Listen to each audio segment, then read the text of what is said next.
2 తెలుగు రాష్ట్రాల్లో కూడా సంగం డైరీ అనేది ఎంత పెద్ద బ్రాండో మనకు తెలుసు. ఎక్కడ పడితే అక్కడ మనకు ఔట్‌లెట్స్ గాని, బోర్డింగ్స్, హోర్డింగ్స్, ప్రమోషన్స్ ఇవన్నీ కనిపిస్తూ ఉంటాయి. సంగం పాలు కొనేవాళ్ళు గూడా మనలో చాలా మందుంటారు. అయితే మనం ఈ ఫ్రాంచైజ్ తీసుకొని ఎట్లా స్టార్ట్ చేయాలి? ఏ విధంగా స్టార్ట్ చేయాలి?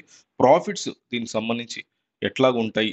అనేది క్లియర్‌గా ఈ వీడియోలో చూసే ప్రయత్నం చేద్దాం. అర్బన్, రూరల్‌కి సంబంధం లేకుండా చెప్తా.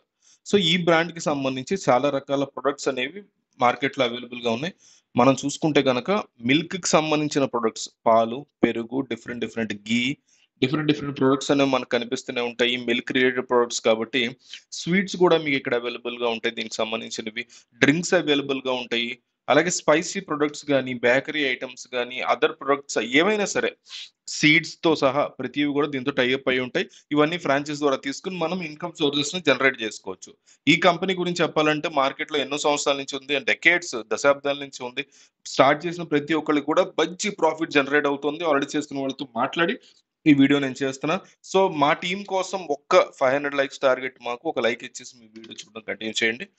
ఫుడ్‌కి సంబంధించిన బిజినెస్ కాబట్టి దీంట్లో మంచి ప్రాఫిట్స్ కూడా జనరేట్ అవుతూ ఉంటాయి. మీరు చేసే బిజినెస్‌ని బట్టి. సంగం డైరీ అనేది రైతుల నుంచి సేకరించిన పాలని వాళ్ళు ప్రివిలైజ్ చేసి పంపిస్తూ ఉంటారనమాట కస్టమర్స్‌కి. సో, ఈ ఫ్రాంచైజ్ తీసుకోవడానికి రిక్వైర్మెంట్ విషయానికొస్తే మెయిన్ థింగ్ మనకు ఒక షాప్ ఉండాలి. ఈ షాప్ అనేది కనీసం 100-200 స్క్వేర్ ఫీట్ ఏరియా అనేది కావాల్సుంటది. అది కూడా మంచి లొకేషన్‌లో ఉంటే బిజినెస్ చాలా బాగా జరుగుతుంది. మంచి రిఫ్రిజిరేటర్స్ కావాల్సుంటుంది. మిల్క్ ప్రొడక్ట్స్ కాబట్టి కంపల్సరీ ఫ్రీజర్‌లో పెట్టాల్సుంటుంది. స్టాక్‌ని పెట్టి దాన్ని బట్టి గూడా సెల్ చేసుకోవడానికి మంచి ఫ్రీజర్స్ కావాల్సుంటుంది చెడిపోకుండా.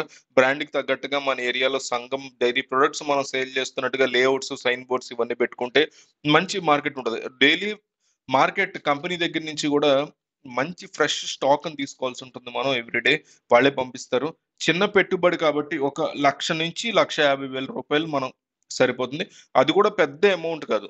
అంటే ఏరియాస్ బట్టి ఉంటది అది గూడా. ఇంత కాస్ట్ అని భయపడక్కర్లేదు. బ్యాంకులు దీనికి సంబంధించి రుణాలు గూడా ఇస్తున్నాయి. కాబట్టి 90% రుణం వచ్చేస్తది. సో, మిల్క్‌కి సంబంధించిన ప్రొడక్ట్స్ కాబట్టి ఎవ్రీడే మార్నింగే మిల్క్ రావడం జరుగుతుంది. ఆ టైంకి క్లోజ్ చేసుకుంటే ఆ టైంలో ఉండదు. టైమ్ పంక్చువాలిటీ, టైమ్ మేనేజ్‌మెంట్ చాలా ఇంపార్టెంట్ బిజినెస్‌లో. ఎలా అప్లై చేయాలి? ఈ బిజినెస్‌కి అప్లై చేయాలంటే ఈ ఫ్రాంచైజీకి ఇక్కడ కనిపించే నంబర్‌కి ఫోన్ చేయండి. అచ్యుతరావు ఆయన పేరు. ప్రస్తుతం ఈయన టేక్ ఔట్ చేస్తున్నారు. దీనికి సంబంధించి డైరెక్ట్‌గా అచ్యుతరావు గారికి కాంటాక్ట్ చేయండి. ప్రతి చిన్న డీటెయిల్ ఆళ్ళు ఎవ్రీథింగ్ వాళ్ళు ఎక్స్‌ప్లెయిన్ చేస్తారు. ప్రాసెస్ ఏంటి అవన్నీ కూడా వాళ్ళు వివరిస్తారు. లేదా కంపెనీ ల్యాండ్‌లైన్ నంబర్ ఉంది. దానికైనా ఫోన్ చేసి డీటెయిల్స్ మీరు తెలుసుకోండి. తెలుసుకున్న తర్వాత నెక్స్ట్ వాళ్ళు మీ షాప్ ఎక్కడుంది? ఏ విధంగా ఉంది? ఏ లొకేషన్ దగ్గరగా ఉంది? ఇవన్నీ చూసుకుంటారు. చూసుకున్న తర్వాత మీ డాక్యుమెంట్స్ కలెక్ట్ చేసుకుంటారు. నెక్స్ట్ అప్లికేషన్ ఫార్మ్స్ అనేవి ఫిల్ చేస్తారు. అలా వాళ్ళు చెక్ చేసుకున్న తర్వాత అప్రూవల్ ఇస్తారు. సో, ప్లేస్‌ని డిపెండ్ చేసుకొని మీ కాస్ట్ తగ్గుతుంది, పెరుగుతూ ఉంటుంది. సో, చిన్న చిన్న సిటీస్, విలేజ్ బట్టి కాస్ట్ అనేది ప్రాంతాన్ని బట్టి, అక్కడ ఉండే జనాల్ని బట్టి మీరు స్టార్ట్ చేసిన ఇన్వెస్ట్‌మెంట్ అనేది పెరుగుతుంది, తగ్గుతూ ఉంటుంది. సో, షాప్ రెడీ చేయడానికి మన బోర్డ్స్ గాని, ఫ్లెక్స్ బోర్డ్స్ గాని ఇవన్నీ కూడా ఒక 50,000 వరకు దానికి సెపరేట్ బడ్జెట్ పడుతుంది. రిఫ్రిజిరేటర్ కూడా 30,000-50,000 వరకు పడుతుంది. ఫస్ట్ హ్యాండ్, సెకండ్ హ్యాండ్ తీసుకున్నా కూడా మినిమమ్ బేస్ ఆఫ్ అమౌంట్ అనేది పెట్టుకోవాలి 30,000-50,000. డిపాజిట్ అమౌంట్ ఇది ఇంపార్టెంట్. ఇది కంపెనీతో టై అప్ అవుతున్నాం కాబట్టి 25,000 డిపాజిట్ పెట్టాలి. దీని గురించి కూడా మనం కంగారు పడక్కర్లేదు. ఇది కంప్లీట్‌లీ రిఫండబుల్ అమౌంట్. మీ ఏరియాని బట్టి చేంజ్ అవుతూ ఉంటది. 20,000 ఉంటది. కొంతమంది 25,000, 30,000, 50,000 ఇట్లా ఏరియాని బట్టి డిపెండ్ అవుతూ ఉంటుంది. కంపెనీ వాళ్ళు చెప్తారు దాని గురించి మిగతా డీటెయిల్స్. స్టాక్ తీసుకోవాలి. ఒక 20,000, 30,000 స్టాక్ అని మినిమమ్ బేసిక్ ఆఫ్ స్టాక్‌ని తీసుకోవాల్సి ఉంటుంది మనం బిజినెస్ రన్ చేయాలంటే.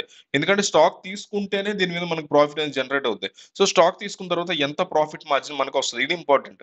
సో, స్టాక్ తీసుకున్న తర్వాత మిల్క్ మీద ఒక మార్జిన్, ఐస్ క్రీమ్స్ మీద ఒక మార్జిన్, ఇతర ప్రొడక్ట్స్ మీద ఒక మార్జిన్ ఉంటుంది. అట్లా ఓవరాల్‌గా 5% నుంచి 10% వరకు మార్జిన్ అనేది మిల్క్ అండ్ కర్డ్ మీద ఉంటది. కంపెనీ వాళ్ళు మనకి క్లియర్‌గా ఎక్స్‌ప్లెయిన్ చేస్తారు. ఒక్కసారి ఆ నంబర్‌కి కాల్ చేయండి. చాలా perfect and wonderful business idea already చేసిన వాళ్ళతో మాట్లాడి వీడియో చేస్తున్నా. వాళ్ళకి నిజంగా మంచి ప్రాఫిట్స్ వస్తున్నాయి. ఈ షేర్ బటన్ ఉంది కదా కింద కాపీ చేసి ఆ బటన్‌ని మీ వాట్సాప్‌లో ఉన్న ఫ్రెండ్స్ గ్రూప్స్, ఫ్యామిలీ గ్రూప్స్‌లో వేయండి. అట్లా అట్లా వీడియో ఎక్కడికో వెళ్లి ఎవరికో రీచ్ అయ్యి ఎవరో ఒకళ్ళు స్టార్ట్ చేసి వాళ్ళ ఇంట్లో పిల్లల ఫీజులు కట్టుకుంటారు. బండి ఈఎంఐ కట్టుకుంటారు. ఇంటి అద్దె కట్టుకుంటారు. ఎవరో ఒకళ్ళకి హెల్ప్ అవుతది. ఇదేదో కోట్లు కోట్లు వచ్చేస్తాయని చెప్పట్లేదు. కొంచెం బెటర్ లైఫ్, కొంచెం ఖర్చులు తగ్గించే బిజినెస్‌లు చెప్తున్నాం మన ఛానెల్‌లో. సో, వీలైనంత ఎక్కువ మందికి ఈ వీడియో పంపండి.